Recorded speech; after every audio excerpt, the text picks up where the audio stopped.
صلی اللہ علیہ وسلم پر نازل کی ہوئی شریعت اور اس دین کا انکار کیا، اس کا کفر کیا. اسی لیے پھر اللہ تعالیٰ نے یہاں پہ فرمایا وَيَتَعَلَّمُونَ مَا يَضُرُّهُمْ وَلَا يَنفَعُهُمْ، اور لوگ ان سے کچھ ایسا علم یعنی ایسے منتر ایسے جادو سیکھتے ہیں جو ان کو نقصان ہی پہنچاتا ہے اور فائدہ کچھ نہیں دیتا. جادو میں کبھی کوئی فائدہ نہیں ہے، اس میں نقصان ہی ہے، دین کا نقصان ہے.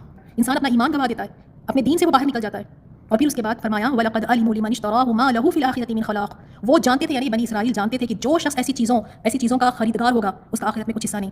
یعنی ان یہودیوں کو اچھی طرح سے معلوم تھا کہ جادو کا علم سیکھنا، سکھانا، جادو کرنا ایسے لوگوں کے لیے آخرت میں پھر کوئی اجر و ثواب نہیں، آخرت میں ان کا کوئی حصہ نہیں.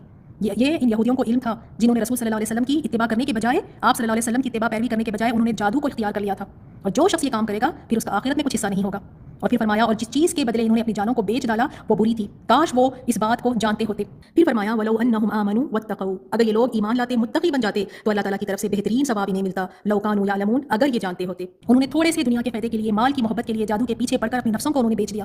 اگر وہ جانتے کہ رسول صلی اللہ علیہ وسلم کی پیروی کرتے تو اللہ تعالیٰ کے یہاں یہ بہت اچھا اس کا صلہ پاتے، لیکن انہوں نے اپنی نفسوں کو بیچ دیا تھوڑی سی دنیا کی فائدے کے لیے. اور جانتے بوجھتے انہوں نے کیا، ان کو پتا تھا کہ یہ جادو جو ہے کفر ہے، جادو کرنے والوں کا بہت برا انجام ہے، لیکن جانتے بوجھتے. دنیا کی محبت ہی ایسی ہوتی ہے، جب دنیا کی محبت دل میں گھر کر جائے تو پھر انسان کو آخرت کے عذاب، آخرت کی سزائیں جو بتائی گئی ہیں وہ بہت ہی ہلکی اور بہت ہی معمولی لگتی ہے. کہتے ہیں جب ہوگی تب دیکھا جائے گا.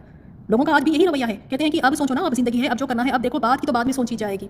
بالکل یہی رویہ ان کا تھا، جانتے بوجھتے حرام ہے، کفر ہے، لیکن پھر بھی کرتے رہے. اسی لیے اللہ تعالیٰ نے فرمایا کہ کاش وہ اس بات کو جانتے ہوتے.